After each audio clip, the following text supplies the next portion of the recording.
Guys, welcome back to my channel. This is a story of what if Madara reveals himself to be Naruto's grandfather. He infused both his cells and Hashirama's cells into Naruto. Naruto becomes strong as a result, awakening the Sharingan and later the Rinnegan. Before we start, thank you for the support, it really means a lot to me. Don't forget to subscribe and leave like and check the description for the creator of this great fanfic and support them for making this fanfic. And now let us start. Cartoon.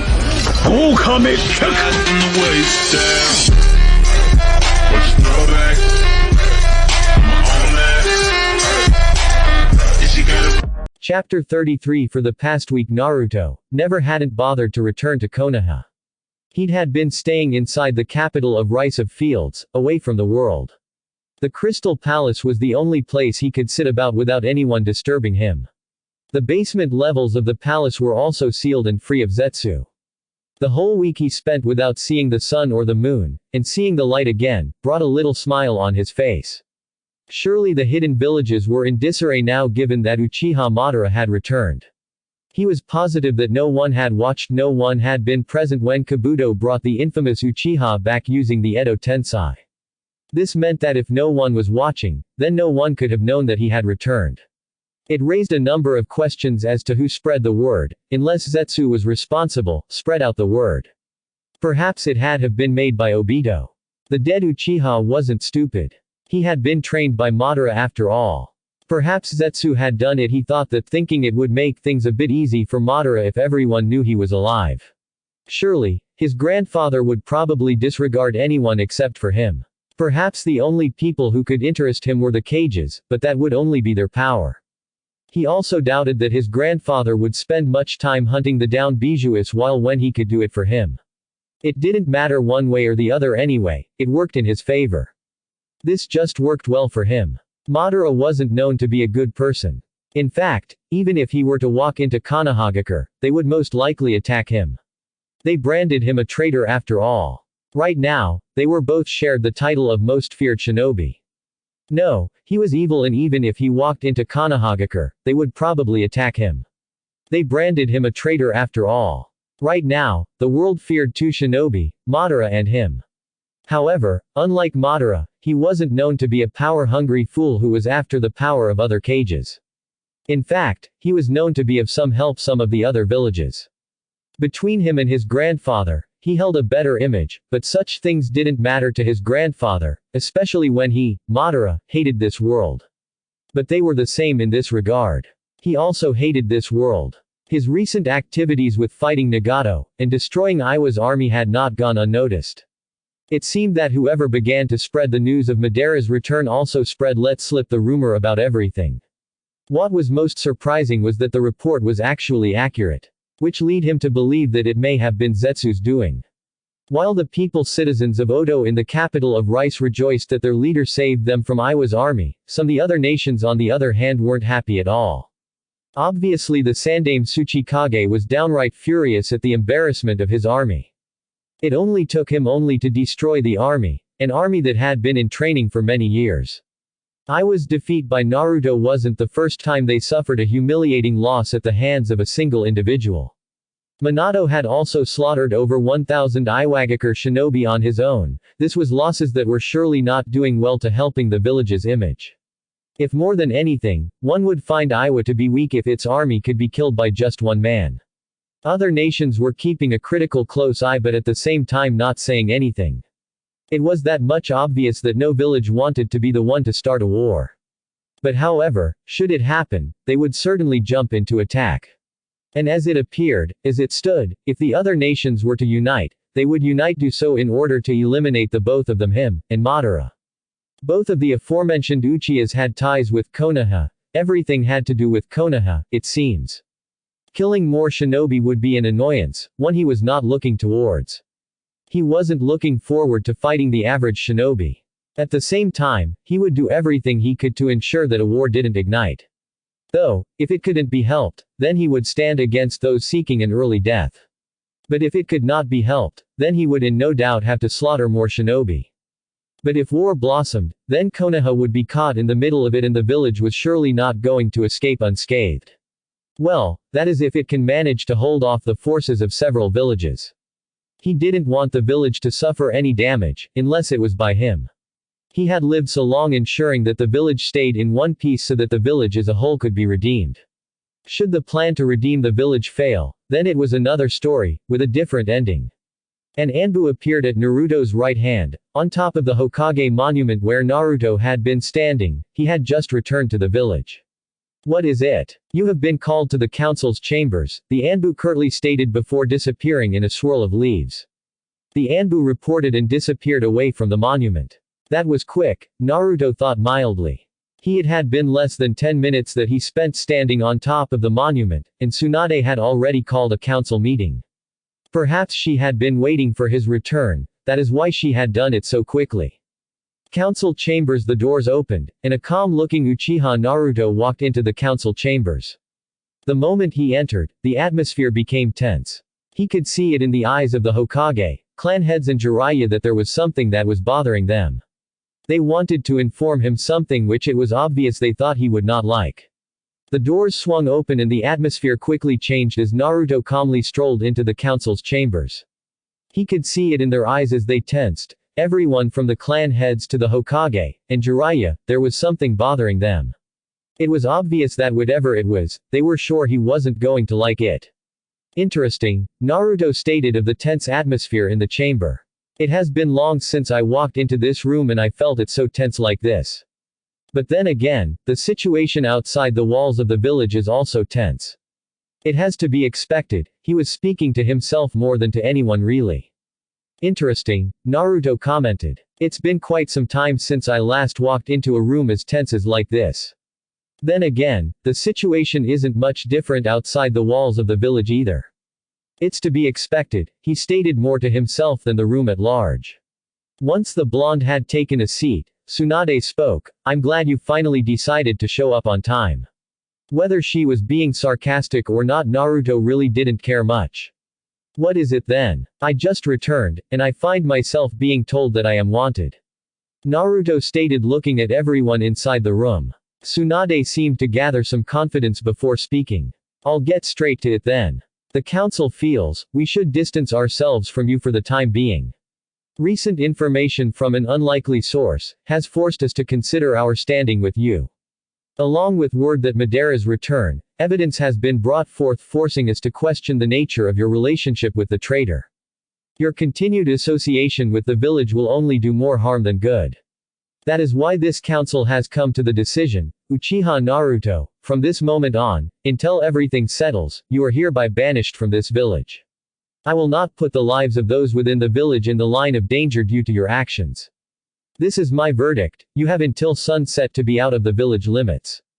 I'll get onto it straight, the council feels that it is better to separate ourselves from you for the time being. With the information we received from an unlikely source and the fact that Uchiha Madara has returned, who we received evidence that you have some relations with. Your stay in the village does more harm than good. That is why we have come to a decision to banish you from this village, it is only until everything settles. We do not wish to be drawn to any unnecessary battles because of your actions, this is why we have decided to banish you, you have until tonight to leave. Unbelievable, Naruto thought as silence filled the room, no one dared to speak as all eyes were focused on him, so it came as a complete surprise to everyone when a smile broke the expressionless mask as a low hollow laugh filled the chamber. The unexpected reaction from Naruto, he smiled, and then chuckled, a hollow laugh. That is rather unexpected. I never thought that you actually had the spine to tell that to my face. I guess I should applaud you, the blonde spoke in a tone that was just blank void of his previous mirth. Tsunade gave him a glare for the jibe. However, it was Jiraiya who spoke. Are you going to leave peacefully, or will we have to use force, the Sannin questioned. If the stern expression the man wore was any indication, the man certainly wasn't in a happy mood. Naruto didn't bother to respond to the question by Jiraiya. Is Kabuto this unlikely source who informed you of my relations with Madara? He inquired. He knew there was no way Zetsu could have done something like that, nor even Madara. Of all the people who knew, no one could say anything other than him. But the fact that since Kabuto was dead, it meant that he'd set up arranged things just to screw with him should he die. Kabuto is dead, you made sure of that apparently, Jiraiya responded calmly, though not answering Naruto's question either. It seemed the old man decided to return the favor. Since the blonde also did not answer his question, it was only fair that he do the same. That damn Kabuto. Even in death he still manages to disrupt things, he's just like his former master. I should have killed him sooner when I learned that he survived the encounter when I killed Orochimaru and brought the base crashing down. Again, he wasn't talking to anyone specifically. He seemed to be talking to himself more than anyone. You still have yet to say anything about your banishment, Sum stated, looking straight at his face. As much as indifferent as you are to most things, you can't possibly be indifferent about this. Even she could not be like that. They were practically tossing him to the den of wolves. I doubt he'll make a fuss if things are going his way, Jiraiya muttered a bit bitterly. It was frustrating that Naruto could remain calm like this after being told that he was being discarded. No doubt about that. Tsunade trailed off stated, agreeing with her former teammate. If Naruto was going to make a fuss, they would deal with it quietly. She had already made preparations in case for everything to deal with the issue if Naruto didn't wish to leave the village peacefully. You're relatively calm about all this, but a few moments ago you were all tense. You had prepared yourselves to deal with any kind of response I would have given if I refused to leave. Then there would be a dance party to enjoy. Naruto paused for a moment before continuing. If I decided to just run along as you all want of me, and I know that's what some of you have wanted for some time, you will be planning a life without my aid. You know all that, you know that now we firmly wish for you to leave the village until things settle down. Though we need to know what you intend to do. Shikaku questioned with narrowed eyes, yet the bored expression never left his face. Naruto poked his chin for a moment before responding, this is certainly brave of you. Given our past, one would think that this is just an excuse to finally get rid of me. A tool is only worthwhile when it is useful. When it's no longer useful, it has to be discarded. Not that I am a tool, but that is it's something that Danzo would have said say. You understand that we're not backing away from this, the fifth Hokage stated, knowing aware that the blonde Naruto acknowledged this fact. The question was, how is he going to react? We shouldn't even give him a chance to speak, Tsunade. I don't even understand your reasoning why his banishment is only temporary to begin with. We don't need him, he's just trouble, Koharu stated in clear disdain for the blonde. From today on, you are no longer a part of this council, no longer a Konoha shinobi, and you should return the Kyuubi as it belongs to us. Is this clear, boy? Naruto wasn't the least bit amused. What gives you confidence, elder? Koharu kept silent. You think because I'm now banished, I have become weak and without power. Because you have removed me this council, you now think you can. The unexpected happened, Koharu cut him off while everyone watched. I do not assume anything. You no longer have any authority in this village, and it would please me greatly if Iwa and Kumo gang up on you and kill you. Naruto narrowed his eyes at the fool and spoke in a low growl. Do you know that I can kill you right now, and no one would do anything about it? Koharu dared. I would like to see you try. Koharu let the challenge hang. Naruto remained impassive as he looked around the chamber with his Rinnegan. It seems that this chamber has been made bulletproof. With the number of Anbu around this place, amongst other things, it is understandable why you feel so confident, Koharu. It seems you have finally realized the nature of your surroundings, the older woman smirked. Jiraiya resisted the urge to smile when Koharu stated those words. He was the reason that she could speak so arrogantly without any fear. Although it could be said that he went through extreme measures to secure the chamber, he could not see anything else that was enough to guard this place against Naruto's possible wrath. He did not want civilians to be caught up in anything that happens in here. Naruto might not care about them, but everyone else in here cared. Sum looked at Naruto with an impassive gaze. His reaction of this was nothing less of what she had expected of him. But she wondered if Jiraiya's measures were enough. Even though he took notice of his surroundings, he did not appear to be too bothered about it. His look was only telling her that what he was not enough to contain him. The realization made her uneasy. Naruto ignored Koharu for a moment and addressed the others in the room. The fact that you're all just watching the show tells me you're all testing my patience. I doubt any of you, except for Homura, would care if Koharu died. He paused for a moment before continuing, I don't fear of anything that you might have set up in here. However, given your confidence, I have no doubt that it is something nasty. But just remember, I know where you live and can return whenever I feel to any day into this village, and kill you, but that would be unlike me. His words were just a proof to assume that Jiraiya's efforts may not have been enough.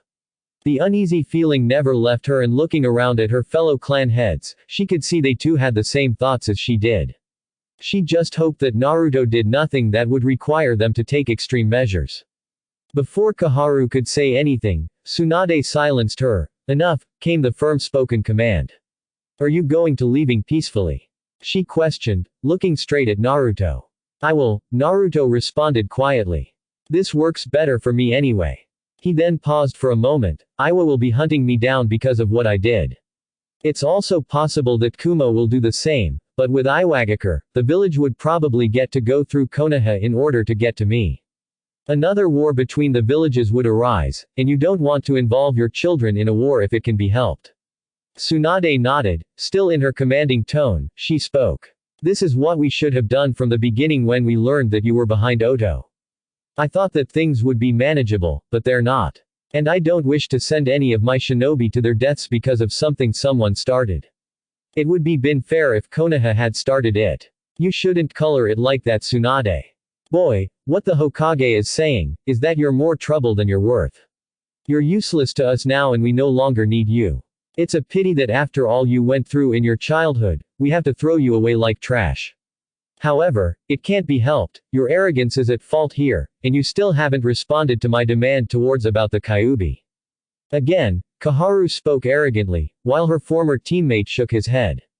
Given the assurance that Naruto couldn't leave this place unscathed, Koharu was saying all that she wanted.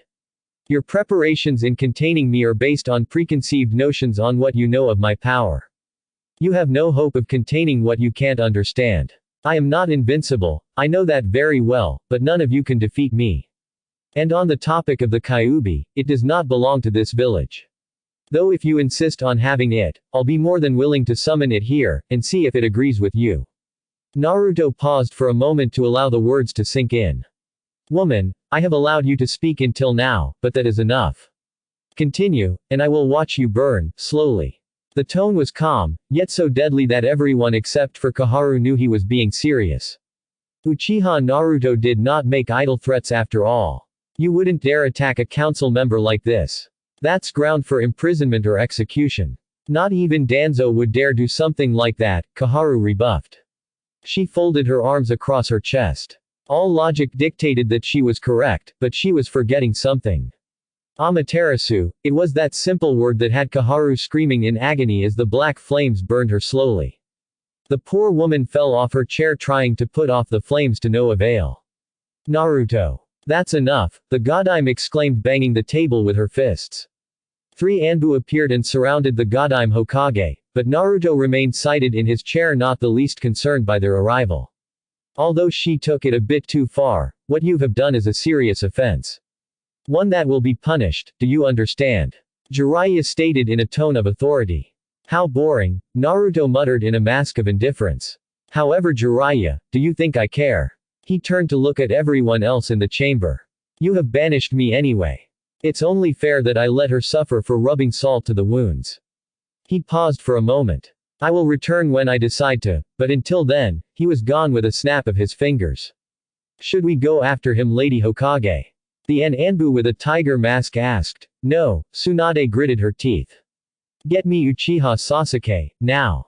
Quick before the old fart burns to ashes. Hi, they chorused before disappearing in a swirl of leaves. The poor woman was probably going through third-degree burns by now, and there was nothing she could do. If Sasuke didn't come quick, and if Jiraiya couldn't find a way to seal away those flames, if it was at all possible, then there would be nothing they could do as she turned to ash or succumbed to infection. I will return when I decide to. Hiashi repeated those words that Naruto left behind. Does this mean that he does not acknowledge that we banished him and he is just leaving because he has other things to do? Homura swallowed hard. It is most likely that he is leaving peacefully because Madara is out there. The intel we received informed us that Naruto was trained by the Uchiha. It could be that he plans to do something with him. Inoichi spoke words that Jiraiya did not want to hear. We cannot allow this treachery to escape unpunished. Naruto killed a member of the council and that cannot be left unpunished. I doubt that the villagers will allow him to return once they find out he is involved with a traitor of the village.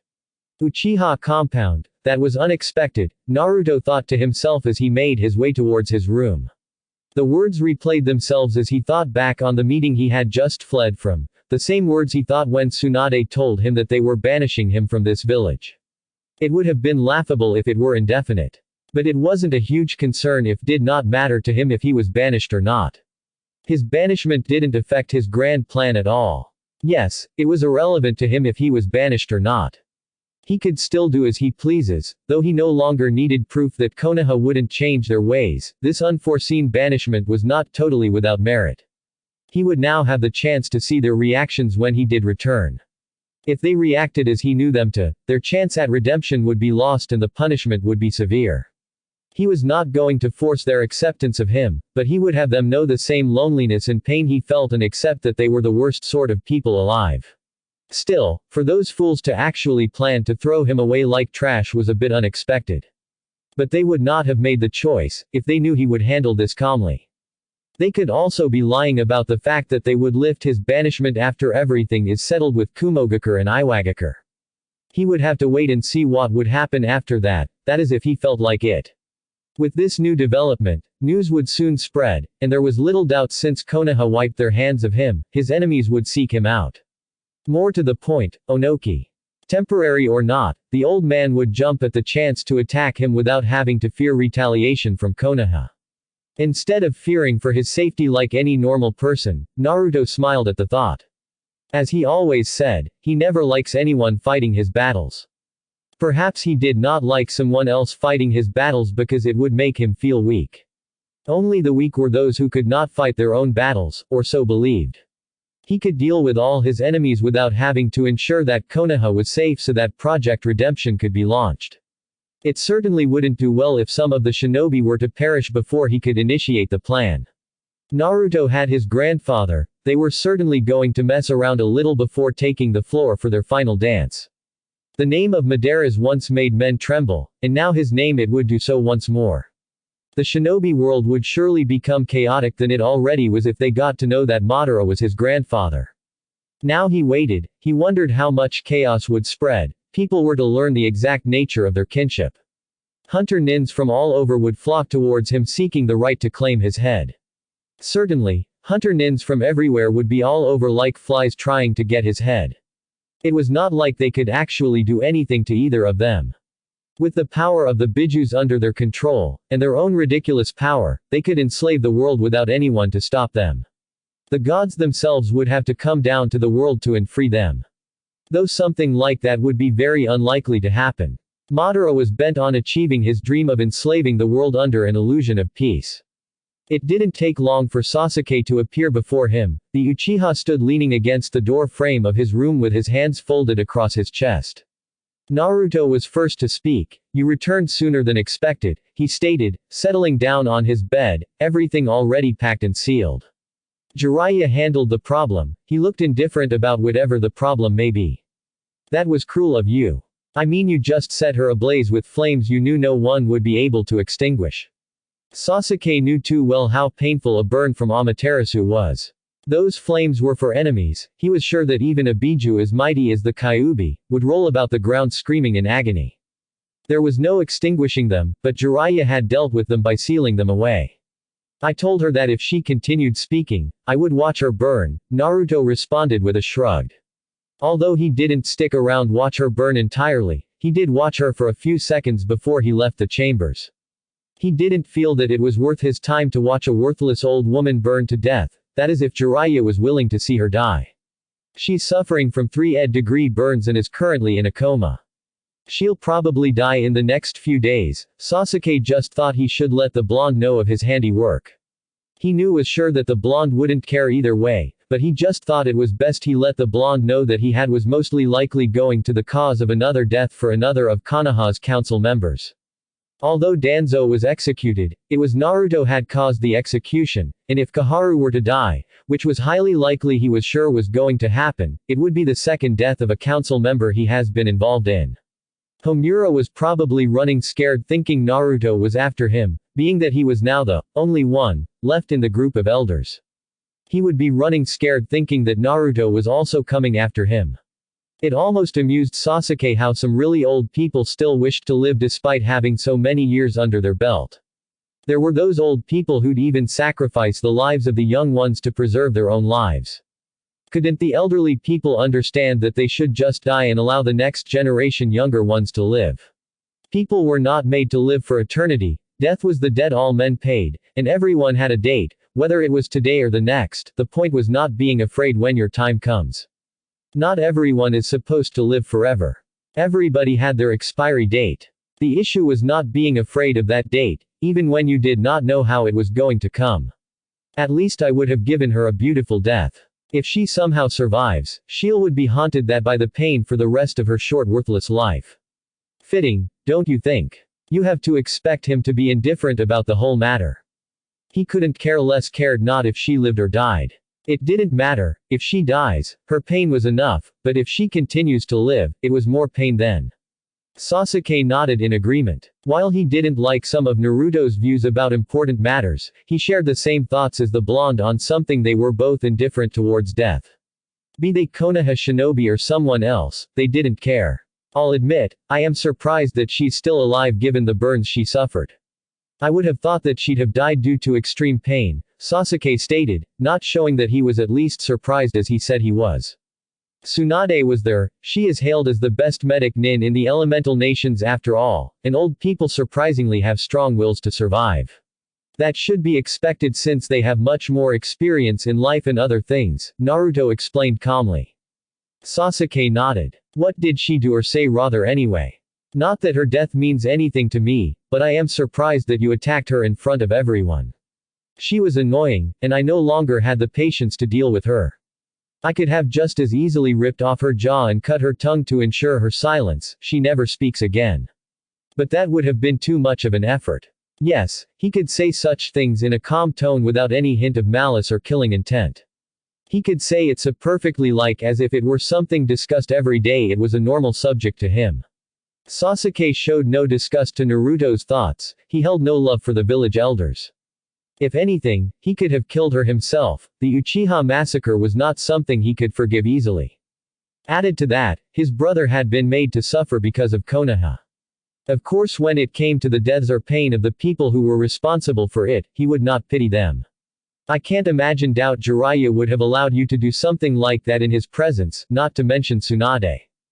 The Nara clan head would have in all likelihood used his shadow binding technique to hinder you for a moment while the others did something. He was not going to say exactly what. That would have mostly likely happened. I chose to burn her because I didn't want to go through the ordeal. If I had been forced to it, things would have gone badly, Naruto responded, still keeping his mask of indifference. Oh, you can make smart decisions that eludes a fight to occur, sarcastic the Uchiha was, but he still kept his expression blank. Sasuke saw no difference in burning Koharu and a fight that would have occurred. Either way, Naruto left a council that was not pleased with him. Naruto didn't respond, nor even acted like he heard him. Sasuke knew that the blonde indeed heard him. Tsunade told me of my banishment. Not so surprising. Why? You have to be specific, Sasuke. I don't have the patience to assume what you're thinking. Naruto spoke, his tone still that of a mask of indifference and his eyes never leaving Sasuke's. I know that for certain. Konoha is just throwing you out to avoid getting so that it does not get involved in any of your mess. If Iwa retaliates attacks you for what you did, Konoha will not come and rescue you. They'll allow you to be killed. It doesn't matter if the banishment will be lifted, the fact is that Konoha is cutting its losses with you because they don't want to be caught up in war. What those leaders have done is literally throw you into the den of lions. With these words, I hope you survive, and I'm sure that some of them wish for your demise. In this situation, out there, no one will be afraid of attacking you knowing now that you no longer have Konoha. Naruto was silent for a few moments before he finally spoke. They are indeed throwing me into a ring so Iwa can do what they please. Despite how they see it, that is the reality, but what is your point, Sasuke? You're obviously not worried about my safety, but you dislike how the village has handled things. I dislike it, but I see the logic in it. With things done this way, it will make sure that there are no unnecessary deaths and Iwa doesn't end up fighting Konoha. If they're smart, they won't even send half the village and army after you, they'll only send elite shinobi, or and might even hire mercenaries to avoid losing the bulk of their forces, Sasuke explained, seeing that things would ultimately fall that way if they paid attention to how Naruto has dealt with armies. Sasuke explained. I can see it happening that way. If things happen that way, it'll mean that there won't be battles of any large scale and less destruction to tend to making things interesting. It should also make things a bit interesting, Naruto added, making a slight thoughtful expression for a second. What are you after, Naruto? Given all that Konoha did to you and now this, I don't think anyone would allow this to go unpunished. Even I wouldn't go down without a fight. I would die fighting. Given the enemies you've made have, it can be said that it's not safe for you to be without the backing of Konoha. Sasuke paused for a moment. Unless things are going his way or still manageable, Naruto will leave without a fight. That's what Jiraiya and Shikaku said. What's going according to plan in this picture? Nothing, but I always make contingency preparations for things that may happen against me, likely scenarios that may arise. I make precautions for those, except for what I deem impossible, Naruto gave an explanation. Are you making Oto a replacement for Konoha? Not at all, Naruto responded calmly. Oto has its own uses. He just made sure that he was prepared for anything, and this worked better for him, so he had no complaints whatsoever. And should they decide against uplifting your banishment? Sasuke questioned with narrowed eyes. Then, something has to be done about the issue, Naruto stated standing up. Since I'm going, you'll be in charge, and will take my seat at the council. However, I will still send you those Anbu I told you about. What a way to change the subject, Sasuke thought, eyeing his friend. I figured your responsibilities would fall to me, but it's nothing I can't handle. It will certainly be easier now since you've removed the weeds for me. Sasuke didn't care how it sounded. Your grandfather is back amongst the living, what are you doing about it? Are you asking me if I'll be teaming up with Madara for whatever scheme he comes up with? Naruto asked. Yes, Sasuke responded without even so much as blinking. No, but it would be fun if I did. However, grandfather and I don't agree on certain things, and neither of us can adapt to the ideals of the other. Naruto paused for a moment before looking back at Sasuke. Where is Yugao? She left with Kurenai's team 3 days ago on a mission. She should return before the day's end, Sasuke responded. Naruto hadn't been home for a few days, but he was curious if Yugao would leave with him. I guess I will speak to her later on then, Naruto said, readying to leave. Sasuke spoke before he could do so. What if Konoha doesn't agree with your banishment? Not everyone dislikes and fears you, Sasuke said, watching Naruto carefully so not to miss anything. Naruto's body language gave away nothing for him to read. Tsunade would tell Sei if they wanted me back, they're more than welcome to follow. They can go after me, but they should know if they do, Iwa would come after them too. Kill their children, destroy their homes, and finish them off. If they use the excuse that I would protect them, she would counter it by saying I should be fine without backing from Konoha, and if I couldn't protect myself, how would I be able to protect them? Naruto disappeared, having had his last word. Tsunade can actually say that just to shut them up, Sasuke muttered, leaving the room. Capital of Rice. This will have to do, Naruto said to himself as he walked towards the gates of the village that would be his home for the time being, or perhaps forever. He could very well see the gates from this distance. His presence in the village would require a bigger military force to deal with the challenges that will be coming ahead. Iwa now had him in their bingo book, and had placed a hefty sum on for whoever brings his head. Junkies would be coming after him, trying to get rich quick by going after his bounty. Some ignorant fools didn't even care if the status of their targets was, flee on sight, or, engage at your own risk. It was die trying for the truly desperate. He finally reached the gates. Looking at them, he could clearly see that they lacked some crystal and there were some obvious holes in its defense, and needed to staff more Anbu and guard rotation. If he was going to do this, he would not be sending the current Anbu to training, and aside from the 50 that had returned to the village, he would have to recall the remaining 100. The others would stay for a month or so. Their residence had yet to be finished, he couldn't bring his men without homes prepared for them to rest. But if they could finish quickly, they would all return. As soon as he neared the gates, 3 men appeared before him, all kneeling before him. They all wore dark blue cloaks that seemed to blend in with the shadows around them. The only other visible piece of clothing was long blue pants nearly the same shade as their cloaks. The cloaks were written Special Corps on the back. It was the uniform marked them of the special Anbu branch he had created. They would have to be distinguished aside from normal Anbu, and they didn't wear masks. Naruto-sama, we were not expecting your presence, the leader of the group stated, standing up to look straight at the blonde. At ease, Captain, Naruto stated calmly. There's been a change of plans. The captain responded. I would imagine so, he said. Allow me to lead you to the palace. They were still closer to the gates of the capital. With him leading the blonde, there would be one at the gates to question anything. Naruto followed the man from behind quietly. The other two disappeared to follow in the shadows while Naruto walked with the captain. Has everyone settled in well? Yes, we have settled well. Our general is still working with Guren-sama on how we are going to be assigned. There are currently 50 of us who returned, including the commander. 16 teams were formed, but one of us was left without a team. The commander assigned him to be Guren-sama's guard. Naruto nodded before responding. Good. I would hate it if Guren and a general showed incompetence. Even without me, they've started to get things moving. Well, I should expect them to be competent. I did select them as leaders because of their potential. The general takes his job very seriously. No doubt he has yet to sleep since we returned 4 days ago. The other 4 are the same in that regard, like that as well. The captain responded calmly as the two walked through the lively streets of the capital.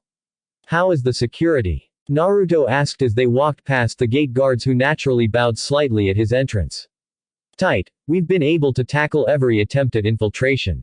We know of everything that occurs near the village, and the general wanted to speak with the commander of the Anbu to have him assign a few of his men to watch over the borders so we would know whoever enters the country. Not a bad plan, Naruto stated, as some people waved at him while walking towards the palace. He saw a young girl walking about the streets. She seemed really happy, but she was walking barefooted. It was obvious that not everyone had money enough to buy whatever they wanted within the capital. Ever since I returned here, I've seen that girl walking around the streets with that same smile. I know for certain that it is not a mask. She is truly happy, even though her parents are poor, the captain stated, looking at the young girl.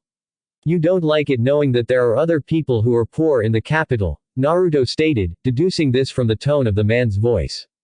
To most of the citizens, it is not a big deal to be without money.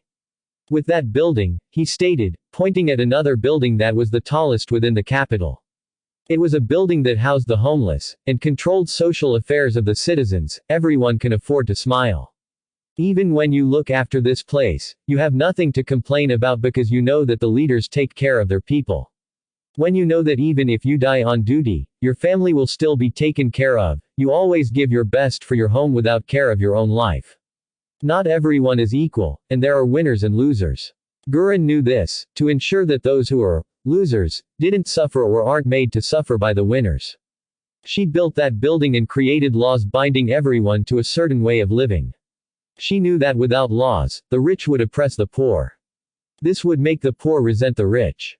If it came to that, hatred, jealousy, and greed would be birthed within this place. But when those officials in those buildings teach the rich humility and encourage them to give to the needy, the poor learn to appreciate the rich and smile with them. When this is done regularly, an understanding is born, and people learn to live with each other. Though not everyone is willing to understand, that is where the law comes. There is also no corruption within the capital. Crime is almost non-existent. When you do your job faithfully, you weed out the corrupt and ensure that the nation is safe and the poor are not robbed of the little they have. When the poor are free, they can live happily within these walls with little to be bitter about. When a leader is corrupt, so will his nation. Naruto finished talking and looked at the heavens for a moment. The captain was surprised that someone so young could speak so wisely. Even Naruto's next words didn't make him think any less of the blonde.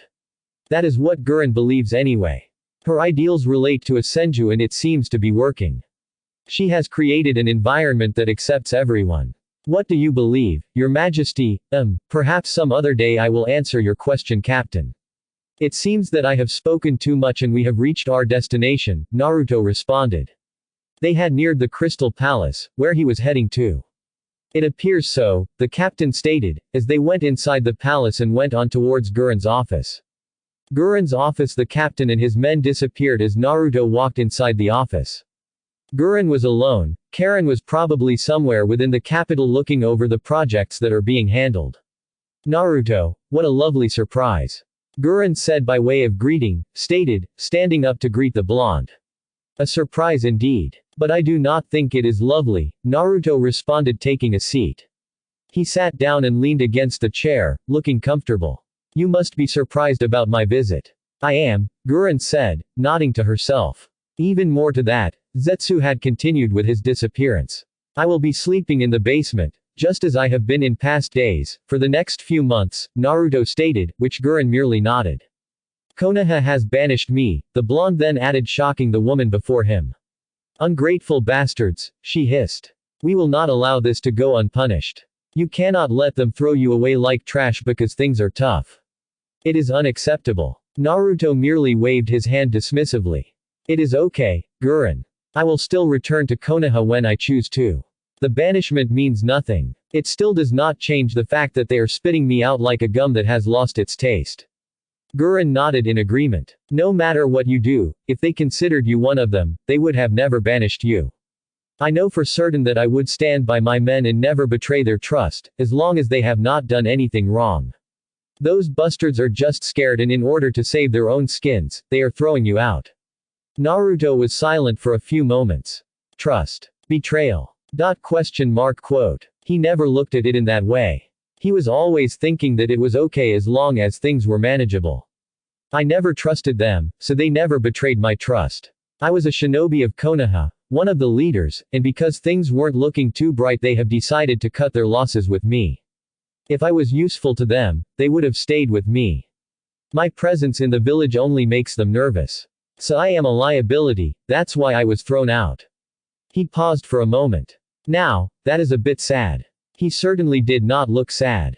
Guren nodded. What are the terms of your banishment? Never bothered to ask, but should things cool down within the elemental nations, it will be lifted, Naruto responded quietly. You see, because you don't look at things the way other people do, you fail to understand that what Konoha has done, is show you that they will only stick with you if can help them. You fail to see that saying that your banishment will be lifted is just said to make you happy. If your enemies gang up on you, Konoha won't come to rescue you, will they? From what I've gathered, they won't, but I could be wrong, it is not like I need their help anyway. Naruto responded with a nonchalant shrug of his shoulder. That's not the point. If they believed in your power, and the fact that you wished them no harm, they would have stuck with you.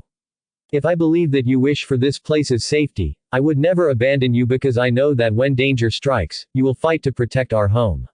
Even if some shinobi died, it would be okay because you were fighting with us for the same cause. If I thought like Konoha, wouldn't I say that you should also leave so that your enemies do not destroy this place? You would, Naruto responded, calmly. But Konoha's actions could be interpreted as that they believe that I can survive on my own. Basically Tsunade has sacrificed me for the lives that would be lost should Iwa and Konoha fight because of my actions. It sounds reasonable for a leader. But it is not of consequence to me and what I hope to achieve. That may be true, but another question would be for how long can you hold out on your own? You know as well as I do that battles are not won by power only. I lived with Orochimaru long enough to know that power without brains doesn't guarantee your survival. That man would become so weak when his host expires, that even I could have killed him quickly, but he could still act and talk like he had all the power, Guren explained, knowing full well that one could not always rely on power. Orochimaru didn't even have to do anything to accomplish anything, he would just talk and things would go his way. I know that very well, Naruto stated. But it seems that I have been relying too much on my power without using my head. He also relied too much on Zetsu, and without him, he would struggle. It was good that he had realized that flaw earlier and attempted to fix it. I have noticed, Guren said carefully. Your banishment will shock the world. Those who favor you won't be happy. They'll only see as an act of betrayal, and may abandon Konoha. An example is Kiri, they are tied to Konoha because of you, with you gone, and the alliance may crumble since I'm certain Kiri benefits little from Konoha. It will be so unless I convince them otherwise, or Konoha comes up with something to convince them that they are not only abandoning me because of my enemies. Naruto said, knowing that something believable would have to be said to convince otherwise. Gurren nodded. I suspect they would say you did something unforgivable to be given for forgiveness, and added to your enemies, they might even look good. Naruto took a thoughtful pose for a moment. I did set a council member on fire before I left. It's most likely that she is going to die. I guess we can expect them to take advantage of this if things don't go their way. When everything else is cleared, they can always pardon you or come up with something incriminating about the woman to justify your choice in killing her. Gurren spoke, not the least surprised that he set a council member on fire. We'll see when it happens. Right now the stability of this country is of concern. I will retire to my floor now. The whole underground floor was his premises. He had designed it that way. Oh, before I forget, there is a guest. Who? Princess Koyuki. She's currently residing in a hotel. She had some troubles since her life was being targeted by someone. I've already sent a team on it to remove the problem.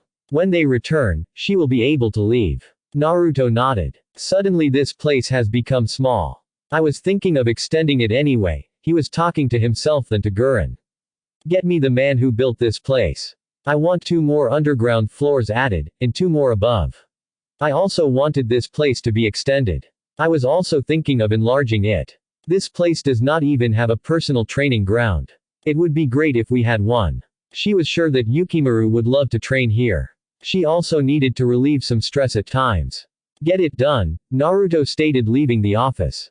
After Naruto left, Gurren was left to her thoughts. He did not feel as cold as the other times, she muttered quietly. Later that day Konoha, Tsunade gulped down her sake before enjoying the burning sensation in comfortable silence.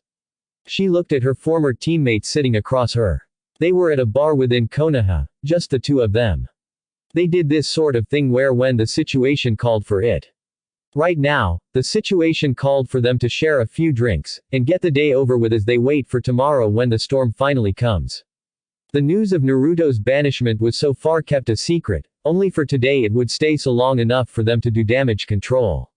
It was only the council members and Anbu who were new of this situation. The rest of the villagers had yet to be told about it. But tomorrow morning though, they would come to know about the events that have happened today. Everyone within the village would know, and so would the rest of the elemental nations. She knew most of the villagers would just be indifferent towards the whole thing, so long as she gave a good the reason for his banishment was justified, there would be little outcry. Those who feared Naruto most would likely sigh in relief tomorrow when they are told that his presence will no longer be available within the office. Those few who cared, will not be so pleased as those who don't give a damn, but she was prepared for everything. They had spent days discussing the matter before coming up with the decision. There was no turning back. Why the long face? Tsunade questioned, looking straight at Jiraiya, who was displaying a number of emotions. The most one that identifiable being was appearing the most was guilt. I just threw Minato's son at the hands of to his enemies, and told them to do what they please with him, he stated, very much bitterly. That was what he had literally done. Although there was no doubt that Naruto could handle himself, he couldn't help but feel guilty for abandoning him. We talked this through, Jiraiya, Tsunade said. Although it appears as an act of betrayal, we had no choice in the matter. You know that Naruto doesn't care for the villagers, and should they have attacked him within this village, we would have been forced to defend ourselves, and this would result in deaths. Despite agreeing that Konoha would be involved, and I know full well that we would have ended up getting involved in the matter, especially after you report from Kumo. Even if we told everyone that we were remaining neutral, no one would believe us. We would be in the center of all the attention. With him, Naruto being a shinobi of this village, there was no way to speak his name without Konoha coming to mind. Now that we were cold towards, we've cut ties with him, his enemies won't harm innocent people looking for him. It would have been a different story if this was because he was the Jinchuriki of the Kyuubi, but what is happening now is his fault. Jiraiya was silent for a few moments. Tsunade's words didn't make him feel any better. It just sounds to me like we're afraid to fight, and to avoid it, we were willing to sell out one of our own. Perhaps it may be that way. But you and I know that there's nothing but pain and hatred in war. If this village was to be involved in war because of Naruto and many were to die, you know those who lost their loved ones will blame, Tsunade responded. Being the less emotional of the two, she held no attachment towards the blonde, and a decision was taken and there was no turning back. I understand that, Jiraiya said before pausing to take a sip of his sake. It would only be too easy for them to turn the blame onto Naruto, for it given their past hatred of him. They blamed him to the deaths of their loved ones, even though it was not his fault. How much more do you think they will hate him should their loved ones die again because of his actions? Just remember, this time they would be right, in a way, it will be his fault. How much will they hate him if they learn that it was his fault? Tsunade questioned, knowing that things would get nasty in the village when the villagers realized that it was Naruto's fault that their loved ones died, again. It will probably be enough to have them turn on them, and kill everyone one of them, Jiraiya said without a single doubt in his mind tone. He knew that if the villagers pushed too far, Naruto would flip, and the fallout wouldn't be pretty. I know that even with this, if Naruto doesn't handle things carefully, we may be forced to go into war. If a war break out, we will only involve ourselves should we be forced into it, but when we have a choice, we won't do it, Tsunade stated, knowing that everything was possible. If Iwa did manage to get Naruto, they may come towards them for revenge. But Shikaku said it was unlikely that a war would break out so soon. He did say that if Naruto were alone, Iwa wouldn't send an army towards for him, but they would send a few strong men after him, Jiraiya stated calmly. That's most likely to happen. We did make this decision after discussing a lot of the facts, Tsunade said. Onoki had seen what Naruto had done to armies. He wasn't foolish to send another platoon of shinobi after the blonde in attempts to kill him. The worst case scenario would be if Iwa and Kumo teamed up together to destroy Otogakure, like what happened to Uzushigakure. It's obvious that they can't share it, so the logical conclusion would for neither of them to have it. We would be forced to act if things came to that, but only if they combine their army. I doubt it would ever happen though. Onoki and I don't exactly see eye to eye, Jiraiya responded, feeling a bit light. Tsunade nodded, there's only a little small chance of that happening, and if it does, it would be a miracle. The Godime smiled slightly at her own choice of words. I just hope we made the right choice and this won't come back to bite us. I hope so too, Jiraiya said, shaking his head slightly. We have yet to deal with this Madara issue and what his relations are with Naruto, since we know from Kabuto that they met when Naruto was younger. Madara is even a bigger problem. Kakashi said that after Naruto's battle with Sasuke, he stated that only Hashirama and Madara were shinobi he could fight seriously with. From what we've seen from Naruto, we can conclude that Madara was the strength that is perhaps above Naruto's. I know that my grandfather was strong, I just don't know how, Tsunade responded. A dead man only returns to the world of the living to finish what he did not finish during his lifetime. At least we have a vague idea to the extent of Naruto's abilities, yet we know nothing about Madara. We can only speculate that he has powers like Naruto, and we don't even know his objectives, Jiraiya stated. We were never even able to find out the objective of the Akatsuki. Though I think it's safe to say Madara was somehow related to the organization, but that just raised more questions. Tsunade nodded in agreement. Right now, we have too many questions that only Madara and Naruto can answer. The latter is not an option since we know he won't tell us anything unless he wants to, and we just banished him. We don't know where Madara is, even though we haven't seen him. I have little doubt that he has returned. I almost wish Sensei was here, Jiraiya said, smiling sadly. He always knew what to do in every situation. He wouldn't have been sitting here like as if he was in our position. Tsunade snorted at the thought of her former sensei. Despite everything, she knew the old man was always thinking ahead. He hadn't been called the professor for nothing. Ikaraku Ramen, hello Ayame, Naruto greeted the older girl as he took a seat. Naruto, Ayame smiled at him. It is so good to see you again.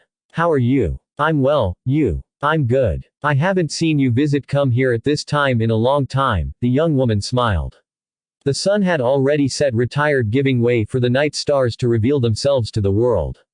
It certainly has been a while long, Naruto responded with his own smile. When he was younger, he came here much often. Before his meeting with Madara, ramen was his livelihood. This was the place he came to eat even when he had no money. This was the place he felt truly happy every time when he sat down and ate.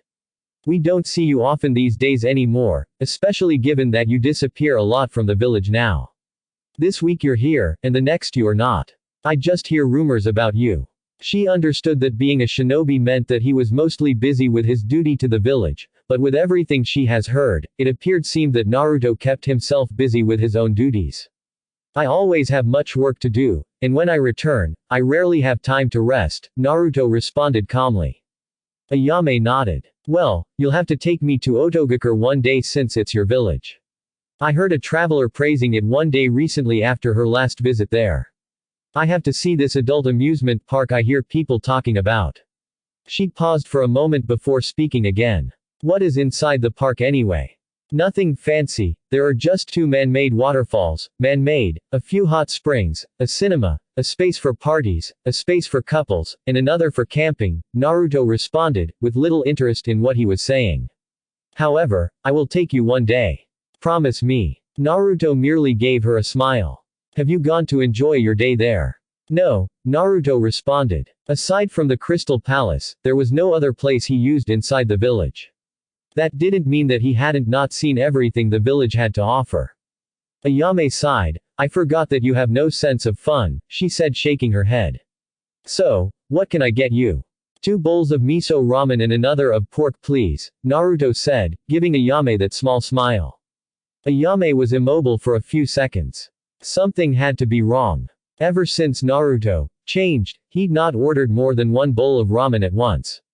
Now he had ordered 3, moreover, this was the longest time she had ever seen Naruto smiling, his smiles never lasted for more than 3 seconds. Something was wrong here. It almost felt like he was saying goodbye to her. Though that was just ridiculous, right? Naruto would never leave her, right? Uchiha compound, hello Yugao, Naruto greeted as he walked inside his former room. The purple-haired woman was lying on the bed looking peaceful as always. Naruto, she sounded relieved to see him. I thought you weren't going to come back, Sasuke told me that you would return, but, that would explain why she sounded relieved. Why would I decide against returning? Naruto asked. He made his way towards the bed, then he settled down, looking at Yugao. I don't know, I never can figure out some of the stuff that goes on inside your head, Yugao responded with a slight shrug of her shoulders. It was just not that important, hence the shrug of her shoulders. If you want to know what goes on inside my head, you could just ask and I could show you, Naruto stated as if he could actually do that for her. Really? No, Naruto responded quickly. Yugao wasn't surprised. You're awfully calmer than I'd expected given the fact that I've just been banished, Naruto then said changing the subject quickly. If Yugao had not been expecting it, she would have been surprised.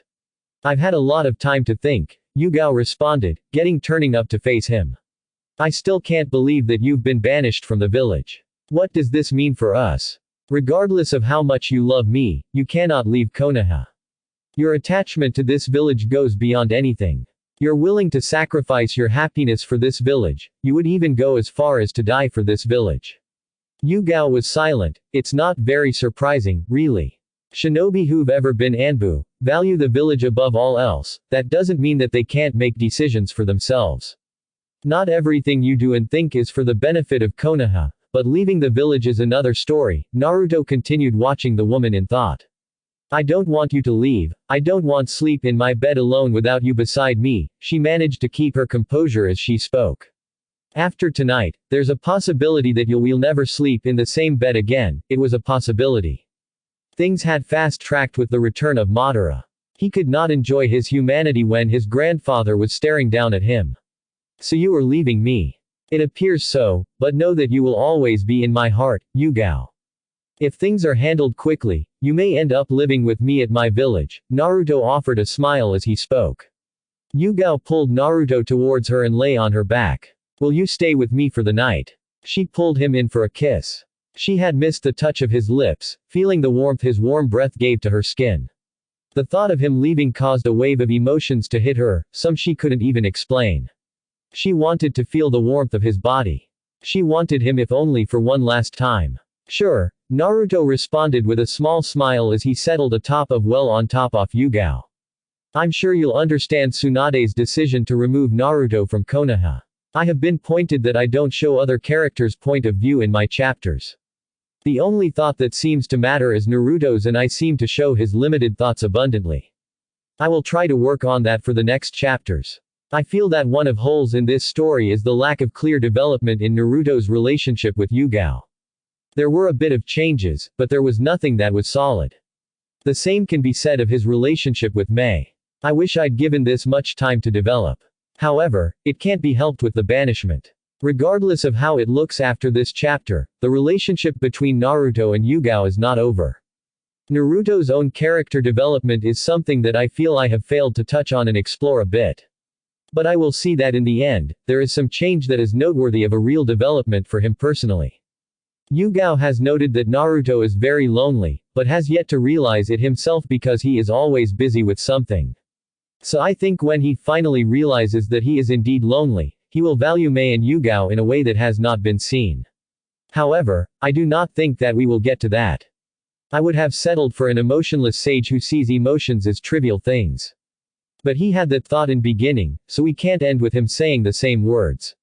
Well, this will be enough for this chapter. Thanks for listening. I hope you guys liked it. Don't forget to subscribe and leave a like for more what ifs and support the author. See you guys in the next video.